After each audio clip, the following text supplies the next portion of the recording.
terhadap kaum milenial NTT. Yang ingin saya katakan di sini, hiduplah dalam perspektif merdeka dan merdeka bertindak di dalam proses untuk melakukan kemerdekaan diri Anda pada hal-hal yang sifatnya positif. Jumpa lagi bersama saya Cynthia Bella di podcast hari ini. Hari ini saya didatangi oleh tamu istimewa, tamu spesial, seorang pemuda sukses, pemuda NTT yang sudah punya seabrek prestasi dan karya-karya hebat bagi Indonesia juga bagi mancanegara. Siapa dia? Kita sapa Franciscus Saverius Lara Aba. Apa kabar Pak? Baik, saya panggil apa nih? Bu Sinta atau Kakak Nona? Cynthia aja. Cynthia ya. Sebaliknya saya panggil siapa? Frans. Oh, Frans Aba. Frans Aba. Selamat sore Pak. Selamat sore. Selamat datang di Pasti Laku TV. Luar biasa. Iya. Dan Laku TV ini bagian daripada proses pencerdasan. Dan saya bersyukur bisa datang bertemu Ibu Cynthia dan juga rekan-rekan yang merupakan bagian daripada mitra kita bekerja bersama-sama untuk membesarkan dan mempromosikan NTT. Baik, terima kasih Pak Frans atas kedatangannya di studio Pasti Laku TV. Pak, tadi saya sampaikan bahwa Pak adalah seorang pemuda sukses asal NTT. Tentunya kalau berbicara sukses berarti ada seabrek kesibukan nih. Apa sih kesibukannya? Bisa diceritakan kepada pemirsa Pasti Laku dan masyarakat NTT. Yang jelas secara aktivitas saya, yang utama adalah sebagai seorang pengajar di dalam proses melakukan pendidikan, penelitian, ataupun juga pengabdian masyarakat. Dalam aspek pendidikan formal sebagai tenaga pendidik di Universitas Katolik Widya Mandira, Universitas Katolik Atmajaya Jakarta. Dan selain itu juga, saya juga beraktivitas di dunia bisnis, terutama di dunia transportasi, dan juga dunia mining, serta juga ada beberapa kegiatan bisnis yang sifatnya financing ataupun perbankan. Gitu. Terutama hal-hal yang menyangkut kegiatan untuk melakukan merger bank atau merger perusahaan, ataupun juga sebagai seorang planner dan perancang di dalam penerapan pengembangan daerah atau wilayah yang biasa kita sebut dengan rural development sebagai seorang konsultan. Cukup sibuk ya Pak ya? Sangat sibuk. Ini bagaimana bisa membagi waktunya? Untuk persoalan waktu saya rasa kita bisa meritme di dalam proses kegiatan Nah, yang jelas bahwa apa yang kita lakukan tuh kita harus bisa membagi setiap aktivitas kita dengan suatu proses yang merupakan bagian daripada prioritas dan juga merupakan bagian dari suatu proses yang menjadi utama kita, tidak lebih dan tidak jauh, supaya apa yang kita lakukan baik dari sisi pendidikan, penelitian ataupun pengabdian serta aktivitas bisnis yang ada, maka apa yang akan saya lakukan adalah saya membagi schedule waktu saya, baik kegiatan di dalam negeri maupun di lokal ataupun juga di luar negeri. Cukup sibuk, cukup sukses. Pak, ini suksesnya kan di luar sana nih. Kapan nih membangun NTT? Untuk NTT, sebenarnya saya ini bukan orang baru di dunia NTT. Karena dulu kuliah di sini sebagai seorang aktivis, mahasiswa dan pemimpin di tingkat jurusan ataupun fakultas maupun perguruan tinggi di universitas. Artinya saya bukan orang baru, orang baru. Setelah saya keluar dari pendidikan, saya juga bergabung di dalam konsultan Nippon Koi yang melakukan pengembangan wilayah di daerah NTT dan Indonesia Timur. Terutama saya dulu ditempatkan di Ngada, Bejawa selama setahun. Lalu di daratan timur termasuk Tilong, Bendungan Tilong yang pertama kali itu kegiatan sosial ekonomiknya, soseknya itu riset dan penelitian dari kami. Termasuk juga di MAI sebagai kawasan ekonomi terpadu atau ekonomi khusus begitu. Nah, itu bagian daripada sosek yang saya lakukan, dan waktu itu saya sebagai bagian daripada tim leader di dalam bersama-sama dengan konsultan kita. Lalu ada aspek lain juga, aktivitas saya juga punya LSM dulu, rakit itu, rakyat kecil itu utama, dalam range waktu tahun 1998 sampai dengan 2000, saya banyak memberikan advokasi terhadap beberapa pengungsi.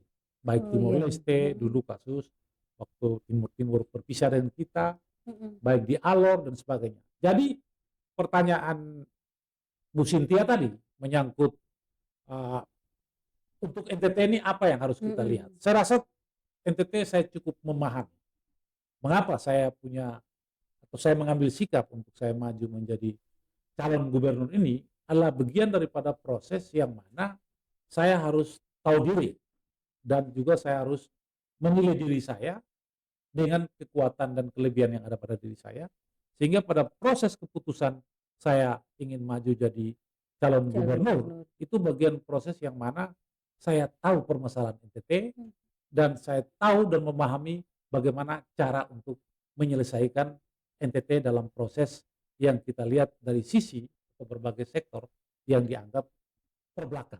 Gitu. mhm, Ini yang perlu dilihat. Jadi saya tahu diri, saya bisa menilai diri saya, dan saya juga tahu wilayah saya, daerah saya, NTT ini di dalam proses mencari problem solving dan menyelesaikan. Nah, oke, caranya bagaimana? heeh, Nah, nanti kita akan bicara secara teknis. Tinggal Ibu Sintia melihat arah tema diskusi kita ini mhm, arahnya kemana. iya. Saya akan mengikuti. Iya, Kemana? sebelum kita berbicara jauh nih, Iya. terkait dengan teknisnya, saya pengen tahu nih, apanya, seabrek, kesibukannya Hmm. ini dan sukses sampai sekarang ini tentunya melalui suatu proses. Hmm. Ya, mungkin suka duka, mungkin bisa bercerita kepada kami pemirsa Pasilaku. Yang jelas bahwa saya dari dulu semenjak karena saya anak kolong sebagai Mhm, anak ABRI dan berbagai organisasi yang saya lakukan, terutama di organisasi kemasyarakatan maupun di organisasi partai politik gitu. mhm, Itu ada beberapa uh, ada partai yang saya dirikan iya, juga dan oke, saya membangun juga bersama-sama di sini. Dan pertanyaan Bu Sintia tadi dari prestasi yang akan saya lakukan dalam proses ini yang jelas bahwa saya akan melihat di dalam proses aktivitas saya ini adalah hal yang akan saya buat secara positif di dalam melihat potensi-potensi daerah ini. Nah, mhm, tinggal potensi daerah ini kita akan mengakar atau yang menjadi prioritas. iya, Nah, mhm, selalu saya katakan adalah keunggulan kooperatif. Pertanyaan Bu Sintia tadi menyangkut apa? suka dukanya Yang jelas mencapai sukses, bahwa kalau kita bicara suka dan duka, iya, itu pasti ada hal yang sifatnya digitable mhm, Yang jelas bahwa suka atau tidak suka, ini daerah kita mhm, yang kita anggap bahwa kita punya kepedulian untuk kita lakukan dan itu bukan cuma kewajiban, tapi juga keharusan yang harus kita lakukan untuk mengatasi problem dan masalah di NTT ini. iya, Kalau tanya seberapa besar sukanya, mhm, seberapa besar dukanya, nah itu yang jelas bahwa secara kuantitatif mungkin kita akan melihat ada pengukuran begitu. Tapi oke, kalau secara kualitatif bahwa suka atau tidak suka, bahwa ini daerah yang kita cintai, tinggal bagaimana potensi daerah ini untuk kita kembangkan iya. sesuai dengan potensi-potensi yang menjadi skala prioritas ataupun keunggulan daerah kita. Iya, iya, Itu sih. oke. Pak, ini tadi kan, Hmm. kita kembali lagi, tadi kan ingin membangun NTT toh, Iya, ya. Gimana sih caranya ini NTT dengan berbagai permasalahan, seperti apa? kalau kita melihat permasalahan-permasalahan yang ada, seperti yang saya sudah katakan sebelumnya, pada saat saya melakukan deklarasi. Problem kita kan macam-macam. Kalau kita melakukan aspek hal yang bersifat based on data, based on reality. Karena apapun yang kita lakukan, kita harus memperhitungkan sebagai seorang pemimpin dari sisi data kita, daya kita, dan dana. Nah, tinggal dari aspek itu kita melihat bahwa apa sih yang menjadi potensi kita. Kalau misalnya potensi kita dari sisi pertanian sekitar 27% di dalam proses pertumbuhan dari sektor pertanian dilakukan adalah hal yang paling besar. Nah, itu harus kita lakukan. Tapi problemnya konsep pertanian kita baik dari sisi perkebunan, peternakan maupun juga kelautan itu kan masih hal yang sifatnya sangat konvensional. Mhm, Artinya pola-pola kerja termasuk juga dari sisi kerajinan dan sebagainya juga masih sangat sederhana. Nah, tinggal kita melihat bahwa kalau dari sektor pertanian yang merupakan potensi, kita harus melakukan proses aktualisasi dalam perubahan. Nah, perubahan bukan lagi kepada aspek yang sifatnya konvensional atau tradisional. Yang harus kita lakukan adalah hal-hal yang bersifat di dalam proses di mana saya katakan sesuai dengan konsep saya, yaitu modernisasi. Nah, pola pendekatan modernisasinya gimana? Ya harus berorientasi industri. Nah, tidak bisa tidak. Atau manufaktur. Itu harus perlu kita lakukan di dalam proses skala besar. Karena saya memahami dari apa yang menjadi konsep-konsep pemimpin-pemimpin kita terdahulu. Baik pada zaman Pak Eltari, baik pada zaman yang Pak Bemboy, Pak Hendrik Fernandes, Pak Musa Kabe, Pak Pitalo, sampai dengan Pak Frans maupun Pak Victor. Itu saya memahami dari konsep dan replikasi program yang mereka jalankan. Nah, pertanyaan bagi kita, apakah sudah berhasil atau belum? Nah, itu digitable aja di dalam proses pelaksanaan yang kita lihat bahwa masih butuh supporting untuk kita melakukan aspek yang sifatnya value added atau nilai tambah di dalam ekonomi yang akan kita angkat sesuai dengan konsep program kita yang merupakan keunggulan kooperatif. Baik. Itu sih. Oke. Itu tadi berbicara untuk membangun daerah Iya. ya. Tentunya di daerah itu ada manusianya. Di Iya. sini Bapak sebagai perwakilan dari kaum milenial. Bagaimana membangun kaum milenial, kaum muda kita? Kalau kita lihat sesuai dengan data yang ada untuk NTT, itu dari aspek pendidikan formal dalam konteks angkatan kerja, yaitu umur 15 tahun ke atas misalnya, dalam posisi angkatan kerja. Output yang terbesar adalah pendidikan di mana dia mengalami drop out ataupun hanya cuma tamat SMP. Itu sangat besar, sekitar 60% lebih atau mendekati 70% lebih. Angkatan kerja kita yang tingkat pendidikan dihitung secara formal semacam itu.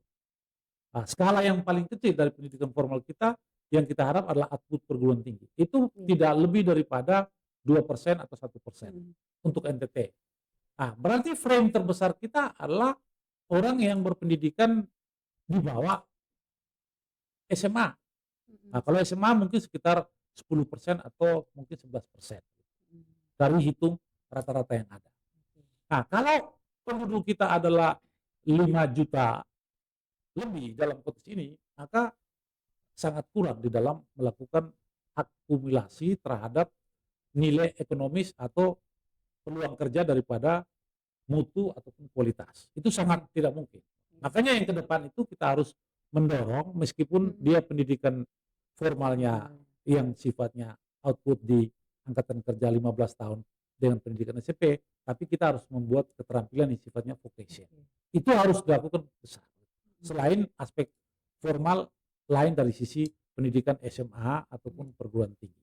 Nah, pertanyaan bagaimana dengan konteks kelompok milenial pada hari ini? Nah, yang jelas bahwa kelompok milenial dengan angkatan kerja yang saya katakan tadi, 15 tahun ke atas, kita masih pada tataran itu. Masih pada tataran itu. Pertanyaannya lagi, kita akan, bagaimana cara menyelesaikan? Ya harus kita melakukan hal yang sifatnya pendidikan keterampilan-keterampilan. Dari aspek yang sifatnya melihat kompetensi mereka. Dari sisi apa? Dari sisi soft skill maupun hard skill yang mereka punya. Nah, itu harus perlu kita apa yang kita sebut dengan akumulasi di dalam proses percepatan vocation dengan melihat potensi-potensi milenial kita baik dari hard skillnya maupun soft skill. Nah, itu. Nah, kita juga tidak bisa melihat lebih jauh di dalam proses pemikiran ini dalam posisi milenial kita harus atau anak-anak Gen Z kita usia pertumbuhan yang sifatnya produktif. Nah, itu yang harus kita tekankan adalah bagaimana leadership kepemimpinan dengan melakukan aspek peningkatan dari sisi ekonomi kita. Karena apa saya katakan begini? Kalau pertumbuhan ekonomi kita berkisar di antara 0 sampai 1 sampai cuma 3%, nah itu kita jangan harap milenial kita untuk kita pacu dengan tingkat kreativitas dan inovasi kita dengan melihat aspek ekonomi yang ada kita secara makro. Nah, ini yang problem kita.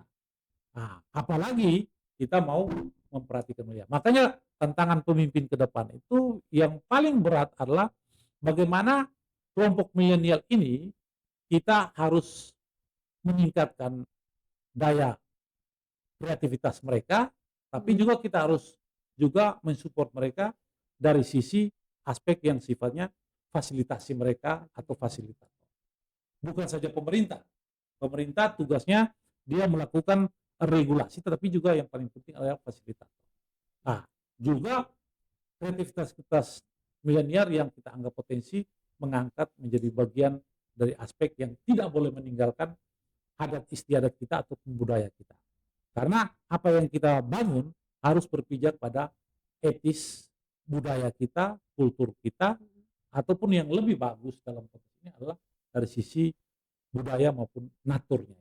Nah, itu yang harus kita angkat, yang kita buat milenial supaya menjadi cakrawala dalam pos-pos aktivitas yang sifatnya positif. Apakah keterampilan yang kita lihat dari sisi kreasi yang soft skill mereka ataupun hard skill yang mereka punya. Dari potensi-potensi yang ada. Nah, itu saya lihat. Yang harus kita angkat adalah posisi mereka, karena tren dunia ini kan sudah berbeda. Bukan lagi sifatnya konvensional dalam proses market atau pasar yang ada. Maka yang paling penting sekarang ini adalah aspek yang sifatnya bagaimana inovasi milenial ataupun kaum Gen Z ini dari sisi peningkatan mutu akses terhadap pengembangan potensi mereka dari sisi digitalisasi. Nah, itu harus perlu dilakukan. Dengan cara dan metode yang pasti kita rancang secara bersama-sama supaya membawa kepada aspek produktivitas dari generasi kita, terutama khususnya milenial dan Gen Z. Karena ini komunitas yang paling besar dalam usia-usia produktif milenial maupun Gen Z. Gitu. Tentunya mau membangun NTT ini tidak gampang ya, tidak mudah ya, dari segi daerahnya, potensi daerah, juga dari manusianya. Nah, ini satu kata buat masyarakat dan kaum milenial NTT dari Pak Frans Abah. Satu kata motivasi untuk yang jelas NTT. Bahwa saya sangat percaya terhadap kaum milenial NTT. Yang ingin saya katakan di sini, hiduplah dalam perspektif merdeka berpikir dan merdeka bertindak di dalam proses untuk melakukan kemerdekaan diri Anda pada hal-hal yang sifatnya positif. Oke, untuk meraih sukses butuh proses yang luar biasa. Frans Abah siap melalui proses itu dan Putra NTT siap bangun NTT. Selamat sore Pak Frans Abah, terima kasih atas sudah memberikan motivasi untuk masyarakat NTT. Sama-sama. Sukses. Sukses selalu.